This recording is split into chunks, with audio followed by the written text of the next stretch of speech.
नमस्कार, right for news channel में आप लोगों का स्वागत है। और आप लोग देख सकते हैं अभी हम पटना में हैं और मेरे साथ में हैं भाई साहब। ये मोकामा की धरती से चल के आए हैं अभी पटना में।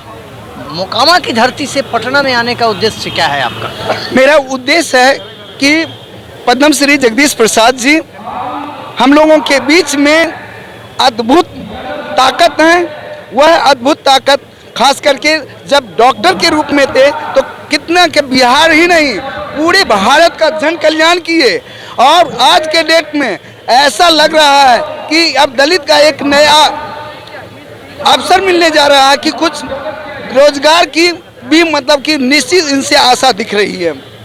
क्या लग रहा है यहाँ पटना की धरती पे आकर के और कैसा महसूस हो रहा है? पटना वासियों को खास करके क्या संदेश देना? पटना वासियों का देख रहे हैं जन सैलाब, इससे प्रतीत हो रहा है कि एक रामविलास पासवान स्वर्गीय रामविलास पासवान बन गए। अब दूसरा रामविलास जी का स्थान लेने के लिए पद्म श्री जगदीश प्रसाद जी आ गए हैं। वह जिससे रामविलास जी की सपना को साकार करने चल दिए हैं, बाबा साहब अंबेडकर की सपना को साकार करने के लिए चल दिए हैं। यही मैसेज मेरा संदेश के रूप में रहेगा। ये बातें हैं। आपका नाम क्या पड़ेगा सर? मैं मोकामा पश्चिमी जिला पार्षद कुमार नवनीत हिमांशु उर्फ राम मोहित पासवान। ये सारी चीज़ें हैं, आप लोग देख सकते हैं। यहाँ पटना में हैं हम लोग मिलर हाई स्कूल में और यहाँ पे हम आपको दिखाना चाहते हैं पद्म श्री डॉक्टर जगदीश जी का भी इंटरव्यू कि उन्होंने किस तरह से अपनी बातें रखी प्रेस वार्ता। 70 लोग मर गए, फिर उनको वापस लिया। इस तरह की जो नीति जो भी लेते हैं सोचते समझते नहीं, डिमोनेटाइजेशन किया। समझिए कि मोर देन 7 to 8 लाख छोटे छोटे फैक्ट्रियाँ बंद हो गए। 5 करोड़ से लेकर के 7 करोड़ लोग अनएम्प्लॉयड हो गए। और आपको बता दूं आज तक उसकी आर्थिक स्थिति ठीक नहीं हो पाई है। दूसरी बात यह है कि जितने संस्था ले लें, मैं आपको बता रहा हूँ अपने बारे में ही। मैं director general of health service था गवर्नमेंट ऑफ इंडिया। रिटायरमेंट 65 था, लेकिन एक शेड्यूल कास्ट को उन्होंने बर्दाश्त नहीं किया।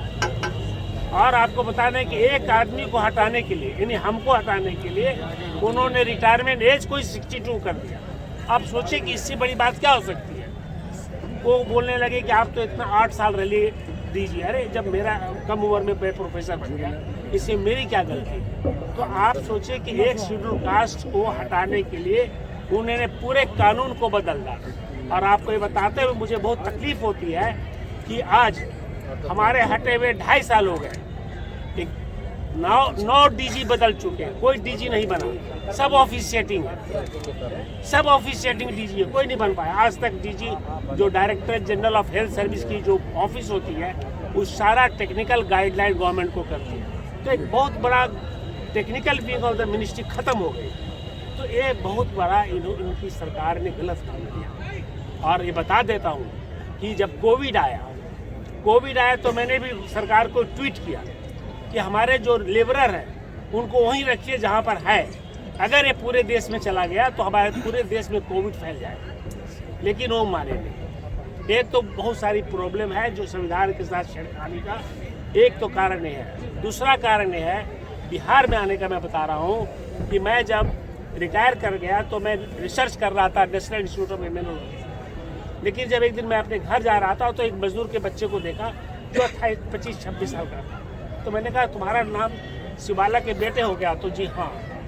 तो तुम तो पढ़ता था बेटा, तुम ये मजदूरी का काम कैसे करने लगा? तो कहा कि सर हम फेल कर गए, मास्टरे नहीं पढ़ाता था। क्योंकि मास्टर नहीं पढ़ाता था। तब मुझे लगा कि इसका मतलब कि बिहार में जो मजदूर के बच्चे हैं वो मजदूरी पैदा हो रहे। और जब मैं बिहार में आया तो देखा कि बहुजनों की समाज 32 साल से है बिहार में, लेकिन क्या पैदा कर रहे हैं? मजदूर के बच्चे मजदूर ही बने।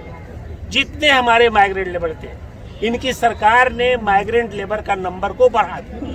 ना तो कोई व्यवसाय आया। की एक फैक्ट्री थी, 30 फैक्ट्री बंद हो गया, 8 फैक्ट्री चल रहा है। मतलब सरकार को ये भी नहीं पड़ता कि हम फैक्ट्री चालू कर दें तो कम से कम 1000 मजदूर उसमें काम करना शुरू कर दें। आप जूट की फैक्ट्री ले लीजिए, वो बंद हो गया। हमारे यहाँ कागज़ की फैक्ट्री थी, वो बंद हो गया। एक नशाबंदी की फैक्ट्री, इन्होंने नशाबंदी के एक कानून लाया 2016 में। अब उस कानून के तहत जो बंद हैं जेल में वो सब गरीब लोग हैं। और मैंने जब तहकीकात किया तो पता चला कि वो बेचारे गरीब लोग हैं, चूंकि उसी पर उनका जीवनी चलता, बनाते तो बेचते हैं। अरे आप नौकरी दे दीजिए, नहीं बनाएगा। अभी उन्होंने कल अनाउंस किया कि हम 1 लाख रुपया देंगे। 1 लाख रुपया से क्या आदमी व्यापार करेगा? आप ये कहिए कि जो भी इस धंधे में है हर आदमी को एक नौकरी, सरकारी नौकरी दे देंगे। ऐसे भी तेजस्वी यादव बोले हैं कि हम 10 लाख नौकरी देंगे, तो मुश्किल से 50,000 लोग हो गए जो शराब बना रहे होंगे। दे दीजिए शराब 50-60,000 आदमी को नौकरी, तो नौकरी दे देंगे तो शराब बनना बंद हो जाएगा। तो ये सब बातें। उसके बाद मैं अनुसूचित जाति का स्कूल में गया। आप बिलीव नहीं करेंगे कि 17 टीचर होना चाहिए, 5 टीचर 6 टीचर है।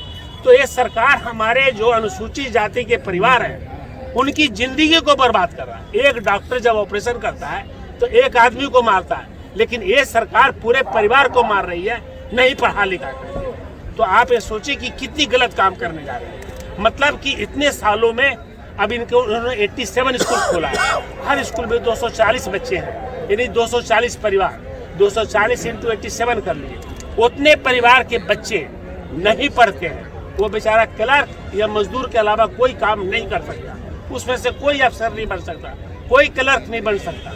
तो ये जब सरकार की शिक्षा नीति इतनी खराब है, इसके कारण मुझे बिहार में आना पड़ा कि मुझे शिक्षा नीति करना खराब ठीक करना है। मैं कहता हूँ कि सिमुरतल्ला में आप अगर अच्छे स्कूल टीचर रख सकते हैं तो हमारे गरीब लोगों के लिए अच्छे स्कूल क्यों नहीं रख सकते? मैं भी एक गरीब का बच्चा हूँ, आज डायरेक्टर जनरल बना। क्यों? क्योंकि मैं पढ़ा लिखा, मेरे माँ बाप भी काम करते थे, आप लोग के माँ बाप तरह।